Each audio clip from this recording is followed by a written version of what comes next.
Hello guys! Welcome back to my YouTube channel and for today vlog ay magbalakwatsa tayo sa Huban. Pero bago yan guys, don't forget to subscribe my channel and comment na rin kayo kahit na wala kayong sasabihin basta mag-comment kayo sa aking video. Support naman guys, alam niyo naman ang hirap-hirap mag-vlog. Charot lang guys. So anyway, nandito tayo guys sa jeep. Nag-jeep lang kami dahil para mas mabilis dahil wala nga kaming alam doon papunta doon. So, si Manong driver, si Kuya Sandro. Thank you so much, Kuya Sandro, sa paghatid sa amin. At anyway, nandito na nga tayo sa highway from Preto Diaz to going to Huban. So, medyo may pagkalayo-layuan talaga yan, guys. Pero, worth it naman po nakapunta tayo doon. Ano? So, anyway, ayan, munod-dod muna kayo dyan. At syempre, namnamin nyo ang aming view from Preto Diaz going to Sorsogon, Huban. At anyway, pagdating na nga namin dito, ayan, naglakad na kami, iniwan namin yung jeep sa road. At syempre, hindi makakapasok dyan, alam nyo naman, syempre maglalakad tayo. Buti na lang, buong barangay ay dinala ko dito. At syempre, lahat sila ay may daladala. Kahit nga, dahil nga guys, wala doong bilihan. Pero meron naman din tindahan, pero hindi masyadong kompleto, okay?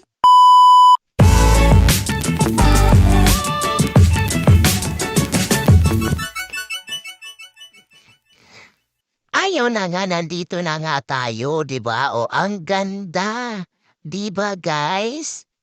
O, refreshing.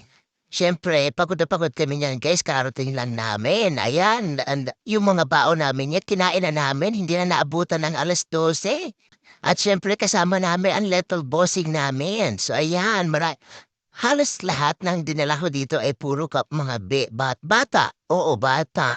Yun nga lang, kailangan bantayan niyo yung mga bata, guys, kasi yung tubig dito ay 7 feet. Akala niyo lang yan mababaw? Hindi po. Diba? Kitang-kita kasi sa ilalim yung view. Pero talaga, guys, 7 feet yan, medyo may pagkalalim at truly napakalinaw ng tubig. Wala kang makikita dyan na isda na lumalangoy-langoy, wala. Only talaga tubig at napakalamig. Kung ano yung tubig sa Orok, dito mas malamig. At syempre maraming bato. At yung mga bato, be careful kasi nga yung mga bato dito ay medyo madulas na dahil nga sa linaw lumot. So ayan na nga guys, tuwang-tuwa yung mga bata dahil nga nakarating kami dito na pagkalayo-layo pero ang ganda. Buong barkada dalhin mo dito. At syempre, banding, diba? At ayun na nga guys, alinilibot ko muna kayo dahil ang ganda talaga ng view. Syempre, pag nag-vlogging, ipapakita mo muna bago maligo, ha? So anyway, ayan. Tinan mo, pwede ka dyan mag-swimsuit, pwede ka dyan mag-naked. Pero wag naman kasi, alam niyo naman mga Pinoy, conservative. So anyway, nandito nga tayo, Ayan, nililibot ko kayo. Don't worry guys, kasi yung mga dahon-dahon dyan, may tagalinis naman dyan. Kaya lang yung pagdating namin, syempre, ay nag-introduce muna sa amin. Ashley, tingnan mo ako.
Diyan na lang oh. Langoy ka. O, duman. Saan, ano, dumano. Saan? Dumano. Langoy ka.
Paano kami si ano mo ang bakrad ha?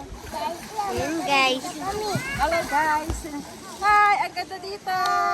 Sabi mo ang ganda dito. Ang gandito. O ikot mo doon.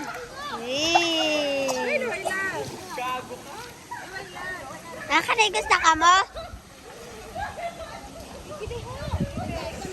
Wow, kakayon. Doon ano, dyan lang o. Dyan o. Oh, ayan. Ay. Mem! Mem! Doon. Oy! Oh! Hello! Ay, dyan mo sa gilid. Yan, oh, ganda dito. Yay! Lalo ay na-smooth na mo. Leka! Ito yung pambura. Siguro may filter lang yung cellphone mo. Oo. Ay, naka mo! Arabo mo, guys.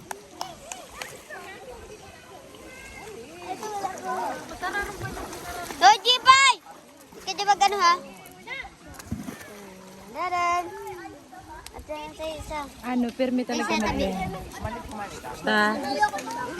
Hello guys. So, nandito kami ngayon sa Tangke Nature Spring.